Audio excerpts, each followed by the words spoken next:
Now, this video is called Justice for 9/11 because we want to see the guilty parties arrested and punished. Silverstein knows who they are. He tried to collect $7 billion from his insurance company for the attacks. He's in league with the killers. And based on this evidence, he should be arrested and prosecuted. And who else should be punished for this outrageous crime? Richard Myers should be very high on our list. 50 minutes after the first plane hit, 50 minutes after everyone in the country knew that we were under attack, with all of the defenses in place around the Pentagon, this guy couldn't get one single shot fired in our defense. But Myers is just a soldier. He follows orders, and his orders come from George W. Bush. Bush liked the job Myers did on September 11th. He liked it so well that he promoted Myers the following week. For that alone, he should be arrested and prosecuted. But let's take a closer look at the president. As many people know, on the morning of September 11th, Bush arrived at a school in Florida. However, you may not know that Bush has said, well, first of all, when we walked in the classroom, I had seen this plane fly into the first building. There was a TV set on, and What? What did he just say? Well, first of all, when we walked in the classroom, I had seen this plane fly into the first building. There was a TV set on, and No TV channel showed the first plane flying into the building. If Bush saw the first plane crash that morning, it was on a closed circuit from a secret government source. That by itself, having cameras in place for a live shot of the first plane hitting the Twin Towers, suggests that Bush and his people knew in advance that the attacks were coming. But we're just getting started. Well, first of all, when we walked in the classroom, I had seen this plane fly into the first building. There was a TV set on, and I thought it was pilot error. Bush and everyone else in the world knew that the World Trade Center was a terrorist target. It had been bombed before in 1993. FEMA showed the towers as a target on the cover of their 1997 study on terrorism.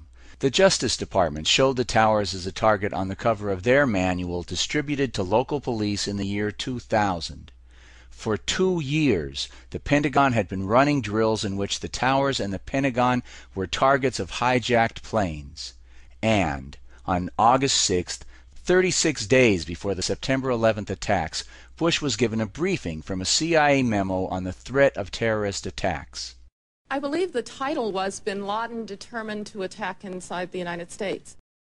And Bush wants us to believe that with all that background, he and his advisors thought that this was pilot error, and thought that the best way he could carry out his oath to defend the citizens of the United States was to sit and listen to a story about a pet goat.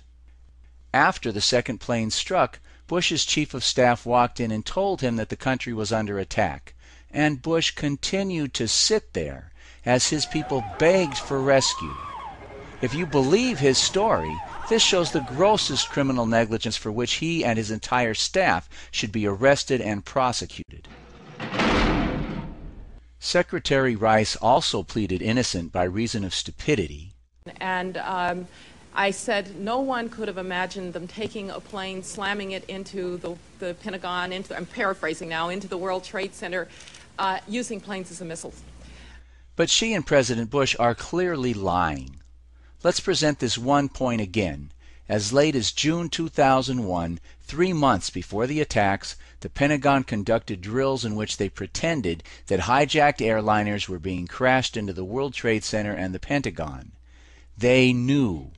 And the fact that they are trying to pass off such weak and obvious lies shows that they are part of a criminal conspiracy. They want us to think that they were asleep mentally. But you see, it doesn't matter if they were asleep. I mean, suppose the attacks had been at 3 a.m., when Bush and Rice actually were asleep. What then? Is that all terrorists have to do is wait for these guys to go to sleep? You see, the U.S. has the world's biggest, most advanced, and most expensive defense systems. There are procedures that are followed, whether our leaders are asleep or awake. 24 hours a day, 7 days a week, 365 days a year, there are high-speed jet fighters fired up and sitting on the runway waiting for an attack, waiting for a plane to diverge from its flight plan and start heading where it doesn't belong.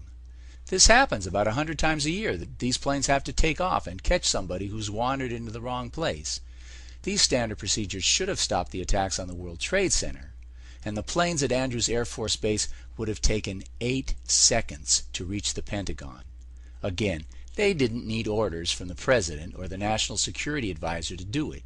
The destruction in New York and at the Pentagon did not occur because someone failed to order jets to intercept and shoot down the hijackers.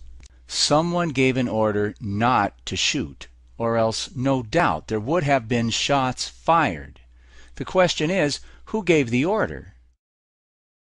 And just as Silverstein accidentally told PBS that they had explosives in place in Building 7, and they made that decision to pull, and then we watched the building collapse.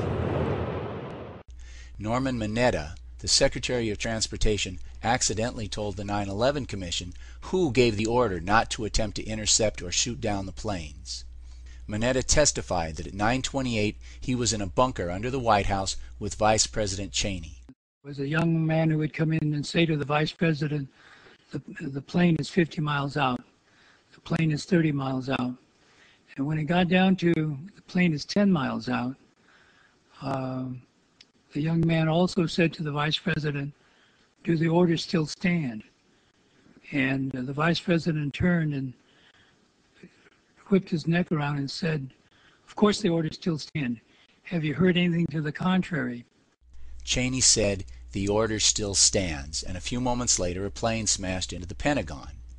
A giant, slow-moving 757 that could not even have penetrated Pentagon airspace on September 10th.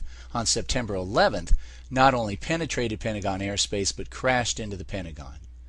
So, what was Cheney talking about when he said, the order still stands? What order still stands?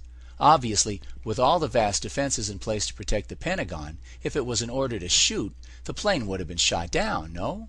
Isn't that obvious? If it were an order to shoot, the people who failed to fire even one shot would have incurred the wrath of Dick Cheney, would have been court-martialed instead of promoted, no? If it were an order to shoot, the young man would not have run to Cheney to find out if the order still stood. He would have been busy carrying out the order to shoot, obviously. So it's also obvious that Cheney had ordered the defenses not to shoot, but to stand down.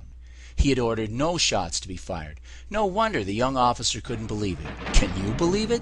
Because Mineta's sworn testimony provides the clearest possible evidence for a criminal indictment to be brought against Cheney.